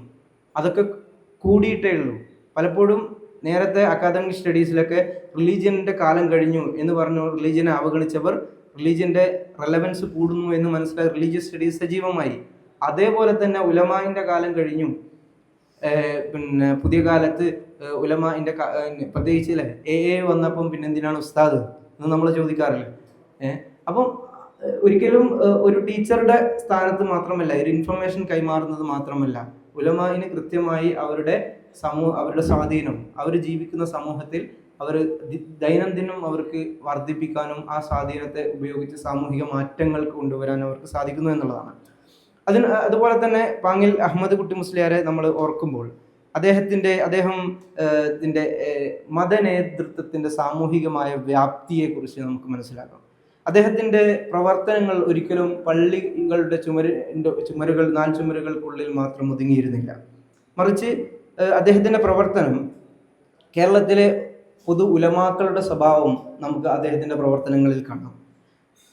അത് സാമൂഹികമായ അല്ലെങ്കിൽ പൊതുസമൂഹത്തിൻ്റെ പ്രശ്നങ്ങളിൽ ഇടപെടുന്നത് മതപരമായ ഉത്തരവാദിത്വത്തിൻ്റെ ഭാഗമായി കാണുകയും സമൂഹത്തിലെ വിദ്യാഭ്യാസം, സാമൂഹിക ഐക്യം, മതബോധം, പൊതുജീവിതത്തിലെ നൈതികത ഇവയെല്ലാം വളരെ ഗൗരവത്തോടെ കണ്ടിരുന്നതായിട്ട് നമുക്ക് കാണാം. അതുകൊണ്ട് തന്നെ അദ്ദേഹത്തെ നമുക്കൊരു ഒരു മതപണ്ഡിതൻ എന്നതിലപ്പുറത്ത് ഒരു സാമൂഹിക സംഘാടകൻ കൂടിയായിട്ട് മനസ്സിലാക്കേണ്ടി വരും. അതേപോലെ തന്നെ നേരത്തെ അഷ്റഫ് തങ്ങളൊക്കെ പറഞ്ഞതുപോലെ രാഷ്ട്രീയമായിട്ടുള്ള ഇടപെടലുകൾ ഇവിടെ നമ്മൾ പലപ്പോഴും പരമ്പരാഗത ഉലമാക്കൾ അവർ പൊതുജീവിതത്തിൽ നിന്നും ഒരിക്കലും കേരളത്തിലെ പ്രത്യേകിച്ച് സാഹചര്യത്തിൽ വിട്ടുനിന്നവരായിരുന്നില്ല. ആ ഒരു ധാരണ ഒരിക്കലും ശരിയല്ല. കേരളത്തിലെ ഉലമാക്കൾ അവർ രാഷ്ട്രീയത്തിൽ നിന്നും വിട്ടുനിൽക്കേണ്ടവരാണ് എന്നുള്ളത്. നമ്മൾ പാങ്ങിൽ ഉസ്താദിൻ്റെയൊക്കെ ചരിത്രം പരിശോധിക്കുമ്പോൾ അവർ സമൂഹത്തെ ബാധിക്കുന്ന വിഷയങ്ങളിൽ കൃത്യമായിട്ട് അവർ അഭിപ്രായം പറഞ്ഞിരുന്നു. അവർ നിശബ്ദരായിരുന്നില്ല. കേരളത്തിലെ മുസ്ലിം സമൂഹത്തിന്റെ രാഷ്ട്രീയ പ്രാതിനിധ്യം, വിദ്യാഭ്യാസ അവകാശം, സാമൂഹ്യ സുരക്ഷ, പൊതുപ്രശ്നങ്ങൾ എന്നിവയിലൊക്കെ ഉലമാക്കൾ എക്കാലവും അഭിപ്രായം പ്രകടിപ്പിച്ചതായിട്ടും. ഇപ്പം പാങ്കിൽ ഉസ്താദിന്റെ വിഷയത്തിൽ അദ്ദേഹം ജസ്റ്റിസ് പാർട്ടിയിൽ ചേരുന്നു. അതിൻ്റെതായിട്ടുള്ള ചരിത്ര പശ്ചാത്തലം ഉണ്ടാകും. അദ്ദേഹം കോൺഗ്രസ് പാർട്ടിയിൽ നിന്നും മാറി നിൽക്കുന്നു. അപ്പം കൃത്യമായി തങ്ങളുടെ അഭിപ്രായങ്ങൾ, എതിർപ്പുകൾ രാഷ്ട്രീയ പാർട്ടികളോട് അറിയിക്കുകയും സമൂഹത്തിന് ഗുണമാകുന്ന രീതിയിലേക്ക് അതിനെ വികസിപ്പിക്കുകയും ചെയ്തിരുന്നതായി കാണാം. അത്തരത്തിൽ വിദ്യാഭ്യാസപരമായിട്ട് അദ്ദേഹം നടത്തിയിട്ടുള്ള ഇടപെടലുകൾ നമ്മൾ നേരത്തെ പറഞ്ഞിട്ടുള്ള ഒരു സമൂഹത്തിന്റെ ഭാവി രൂപപ്പെടുത്തുന്നതിന് അത് പ്രധാനമായിട്ടും വിദ്യാഭ്യാസ സംവിധാനങ്ങളിലൂടെയാണ്. ഇത് ആധുനിക സമൂഹശാസ്ത്രത്തിൽ മാത്രം പറയുന്നതല്ല. ഇസ്ലാമിക വിജ്ഞാനത്തിൽ ഹയാത്തുൽ ഇസ്ലാം, ഇസ്ലാമിന്റെ ജീവൻ, ഇസ്ലാം ജീവിക്കണമെങ്കിൽ അവിടെ വിജ്ഞാനം അല്ലെങ്കിൽ വൈജ്ഞാനികമായിട്ടുള്ള പ്രവർത്തനങ്ങൾ ആവശ്യമാണെന്ന് കാണാം. അതുപ്രകാരം അദ്ദേഹത്തിൻ്റെ കേരളത്തിലെ ഉലമാക്കൾ പ്രത്യേകിച്ച് വിദ്യാഭ്യാസകരമായിട്ടുള്ള പരിഷ്കരണ പ്രവർത്തനങ്ങൾ ഏർപ്പെട്ടത് കാണാം. അദ്ദേഹത്തിന്റെ കീഴിൽ സമസ്ത കേരള ജമിയത്തുൽ ഉലമ രൂപപ്പെടുന്നു. നമുക്കറിയാം 1921 ശേഷമുള്ള കേരളീയ, പ്രത്യേകിച്ച് പോസ്റ്റ് മലബാർ റിബല്യൻ കാലഘട്ടത്തിന് ശേഷമുള്ള കേരളീയ മുസ്ലിങ്ങൾ, പാരമ്പര്യ സുന്നി മുസ്ലിങ്ങൾക്കിടയിലുള്ള വൈജ്ഞാനികമായിട്ടുള്ള ഒരു വികാസത്തിന്റെ വ്യത്യസ്ത ഘട്ടങ്ങളിലൂടെ നമുക്ക് പോകുമ്പോൾ ആദ്യത്തെ കാലഘട്ടം ഒരു റെസിസ്റ്റൻസിന്റെ, പലപ്പോഴും പലതരത്തിലുള്ള പരിഷ്കരണവാദങ്ങളുടെയും മോഡേൺ വിദ്യാഭ്യാസത്തിന്റെ കടന്നുകയറ്റത്തിൻ്റെയും കൃത്യമായ റെസിസ്റ്റൻസ് രൂപപ്പെടുത്തിയിരുന്ന 1950കളിലെയുള്ള കാലഘട്ടം. പിന്നീട് അങ്ങോട്ട് നമ്മൾ 20ാം നൂറ്റാണ്ട് പരിശോധിക്കുമ്പോഴും 1950കൾക്ക് ശേഷം സമസ്ത കേരള ഇസ്ലാമിക വിദ്യാഭ്യാസ ബോർഡ് രൂപീകരിക്കപ്പെടുന്നു. ഇത് ചരിത്രപരമായ ഒരു വഴിത്തിരിവാണ് കേരളീയ മുസ്ലിം സമൂഹത്തിൽ സംഭവിക്കുന്നത്. അങ്ങനെ മദ്രസ വിദ്യാഭ്യാസത്തിന് ഏകീകൃതമായ പാഠ്യപദ്ധതികൾ വരുന്നു. അത് വെറും ഒരു ഭരണപരമായിട്ടുള്ള ഒരു പരിഷ്കാരം മാത്രമായിരുന്നില്ല, മറിച്ച് ഈ പ്രത്യേകിച്ച് താനൂർ ഇസ്ലാഹുൽ ഉലൂമിൻ്റെ ഒക്കെ പ്രവർത്തനങ്ങളിൽ പാങ്കിൽ ഉസ്താദൊക്കെ കൊണ്ടുവന്നിട്ടുള്ള ആ ഒരു പ്രവർത്തനങ്ങളുടെ ഊർജ്ജസ്വലത പിന്നീട് കേരളീയ മുസ്ലിം സമൂഹത്തിൽ പ്രസരിക്കുന്നതായി നമുക്ക് കാണാം. അങ്ങനെ പലതരത്തിലും പിന്നീട് 60കൾക്ക് ശേഷം 80കൾക്ക് ശേഷം 1980കൾക്ക് ശേഷം ദാറുൽ ഹുദ മൂവ്മെന്റുകൾ മത ഭൗതിക വിദ്യാഭ്യാസത്തിന്റെ സമന്വിതമായിട്ടുള്ള പുതിയ മോഡലുകൾ വരുന്നു. അപ്പോൾ കേരളത്തിൽ വികസിച്ച ഇത്തരം സമന്വയ വിദ്യാഭ്യാസ അല്ലെങ്കിൽ ഇൻ്റഗ്രേറ്റഡ് എഡ്യൂക്കേഷൻ മോഡലുകൾ ഈ ചരിത്രപരമായിട്ടുള്ള പാങ്കിൽ ഉസ്താദിനെ പോലെയുള്ള അഗ്രസരായിട്ടുള്ള പണ്ഡിതന്മാർ രൂപപ്പെടുത്തിയിട്ടുള്ള ചിന്തയുടെ സ്വാഭാവികമായിട്ടുള്ള ഒരു വികസനം. കാരണം പാങ്കിൽ ഉസ്താദിൻ്റെ താനൂരിൽ തന്നെ അദ്ദേഹം മതവിഷയങ്ങളോടൊപ്പം വിവിധ ഭാഷകൾ പഠിപ്പിക്കാൻ വേണ്ടിയിട്ട് പ്രത്യേകമായ സൗകര്യങ്ങൾ ചെയ്തതായി കാണാം. കൃത്യമായിട്ടുള്ള ടൈം ടേബിളുകൾ, പീരീഡുകൾ, ഹോസ്റ്റൽ സൗകര്യങ്ങൾ, അങ്ങനെയുള്ള അന്ന് ലഭ്യമായിട്ടുള്ള ഏറ്റവും ആധുനികമായിട്ടുള്ള സങ്കേതങ്ങൾ അവർ ഉപയോഗപ്പെടുത്തിയിരുന്നു. അതിൻ്റെ ഒരു അപ്ഡേഷൻ മാത്രമാണ് പിന്നീട് നടക്കുന്ന മതസമന്വയ വിദ്യാഭ്യാസം എന്ന് നമ്മൾ ഓമനപ്പേര് വിളിക്കുന്ന പലതരത്തിലുള്ള വിദ്യാഭ്യാസമായിട്ടുള്ള മാറ്റങ്ങൾ കേരളീയ മുസ്ലിം സമൂഹത്തിൽ വളരെ റീസെൻ്റായി കണ്ടുവരുന്നത്. അതുകൊണ്ട് തന്നെ ഇത് പാരമ്പര്യവും ആധുനികതയും തമ്മിലുള്ള ഒരു സംഘർഷത്തിൻ്റെ കഥയില്ല. പലപ്പോഴും ഉലമാക്കളെ പരിചയപ്പെടുത്തുമ്പോൾ അത് ഒന്നുകിൽ ആൻറ്റി മോഡേൺ അല്ലെങ്കിൽ ആൻറ്റി എന്താ പറയുക റിഫോർമേഷൻ അല്ലെങ്കിൽ ചേഞ്ചിന് എതിരായി നിൽക്കുന്ന ഒരു തരത്തിലുള്ള സംഘർഷത്തിൻ്റെ സ്വഭാവമാണ്. എന്നാൽ ഇത്തരം മഹത്തുക്കളുടെ ചരിത്രം പരിശോധിക്കുമ്പോൾ ആ ഒരു സംഘർഷത്തിൻ്റെ കഥയല്ല, മറിച്ച് രണ്ടിനെയും, ആധുനികതയെയും പാരമ്പര്യത്തെയും സംവദിപ്പിച്ചിട്ട് പുതിയൊരു വിദ്യാഭ്യാസ മാതൃക സൃഷ്ടിച്ചെടുക്കാനാണ് ഇത്തരത്തിലുള്ള ഉലമാക്കൾ ശ്രദ്ധ കേന്ദ്രീകരിച്ചതെന്ന് കാണാം. നമ്മൾ നേരത്തെ പറഞ്ഞിട്ടുള്ള അറബി മലയാളവും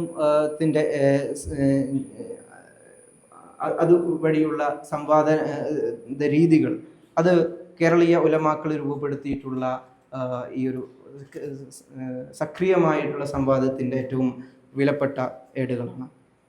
അതുപോലെ തന്നെ ഇന്ന് നമ്മൾ പിന്നീട് വന്നിട്ടുള്ള വിദ്യാഭ്യാസത്തിൻ്റെ പുതിയതായ കാഴ്ചപ്പാടുകൾ, സ്ത്രീ വിദ്യാഭ്യാസം എന്നും നമ്മുടെ സമൂഹത്തിൽ ഒരു ക്വസ്റ്റ്യൻ ആയിട്ട്, അല്ലെങ്കിൽ ഇംഗ്ലീഷ് വിദ്യാഭ്യാസം, അതൊക്കെ അതിൻ്റെതായിട്ടുള്ള കൃത്യമായിട്ടുള്ള കോണ്ടക്സ്റ്റുകൾ, ഹിസ്റ്റോറിക്കൽ കോണ്ടക്സ്റ്റിലൂടെ നമുക്ക് അതിനെ വായിച്ചെടുക്കുമ്പോൾ ഉലമാക്കൾ എത്രത്തോളം ശ്രദ്ധയോടെ അതോടൊപ്പം തന്നെ എത്രത്തോളം പ്രൊഡക്റ്റീവായിട്ട് അവർ ഈ ട്രഡീഷനെ നിലനിർത്തുന്നതോടൊപ്പം ഇതിൻ്റെ സമൂഹത്തിൻ്റെ മാറ്റത്തിൻ്റെ കാവലാളുകളായും അവർ നിലനിന്നു എന്ന് നമുക്ക് കാണാം. ചുരുക്കത്തിൽ ഈ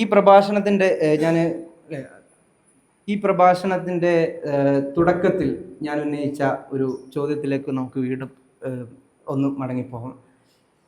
ഉലമാക്കൾ അവർ മാറ്റത്തെ എതിർത്തവരായിരുന്നു എന്നുള്ളതാണ് നമ്മുടെ പ്രധാനമായിട്ടും ഉലമ ആൻഡ് ദ സോഷ്യൽ ചേഞ്ച് എന്നുള്ളതാണ് നമ്മൾ പ്രധാനമായിട്ടും ഇന്ന് ഈ പ്രസംഗത്തിൽ ഞാൻ ഊന്നി പറയാൻ ആഗ്രഹിച്ചിരുന്നത്.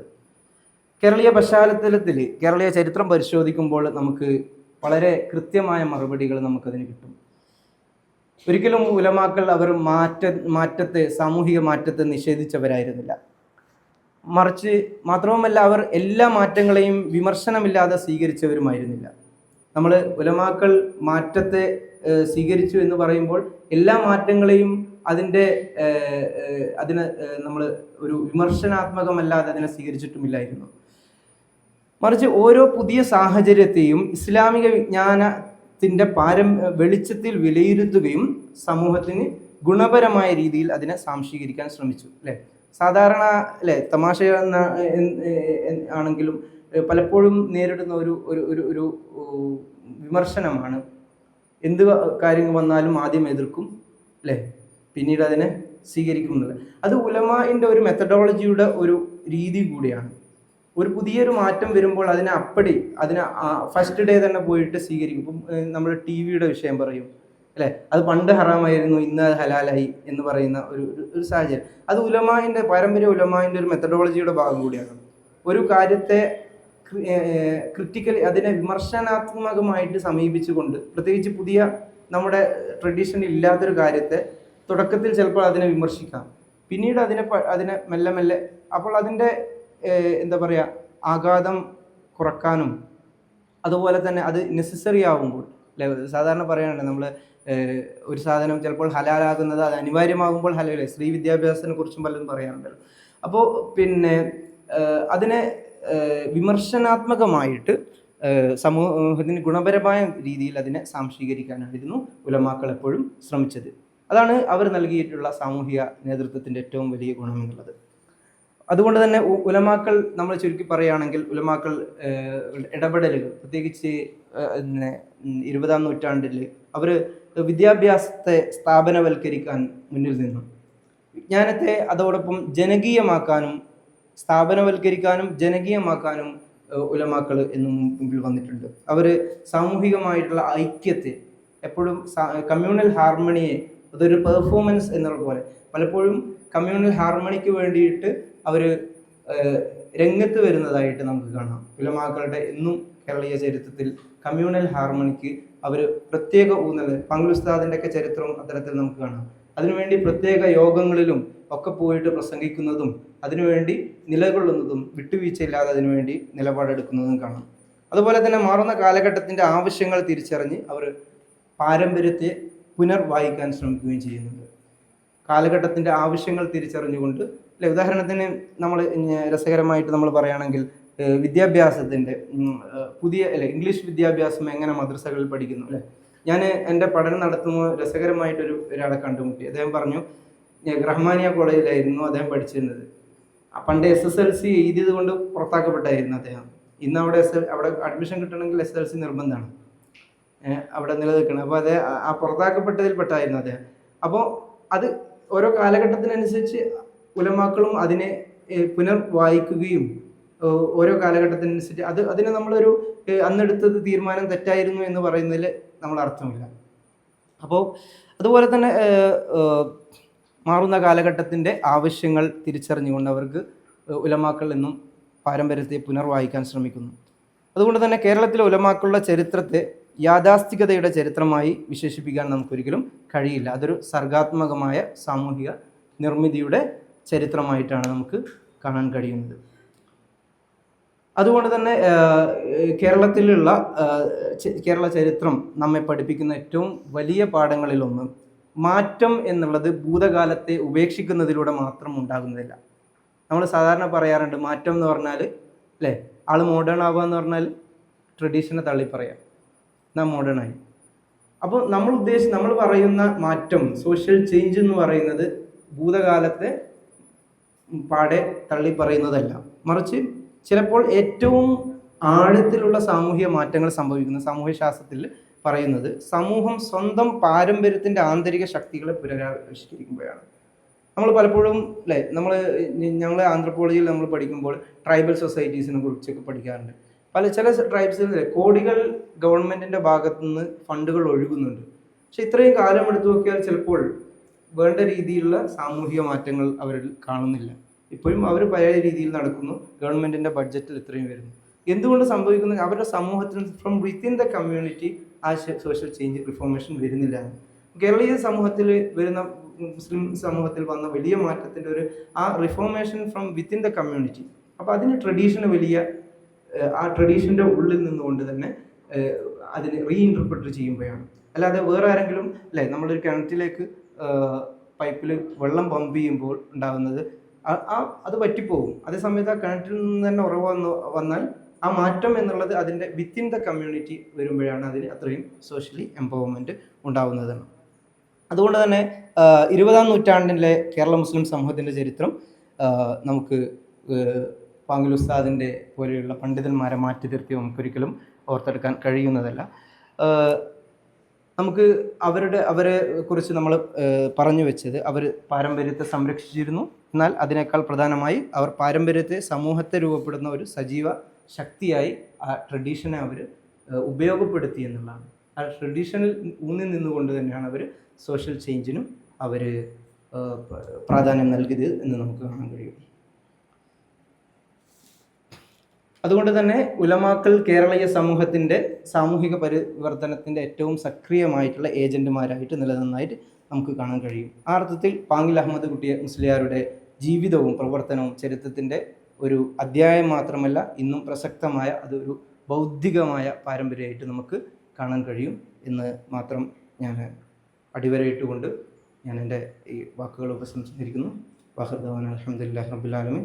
വസ്സലാമു അലൈക്കും വറഹ്മത്തുള്ളാഹി.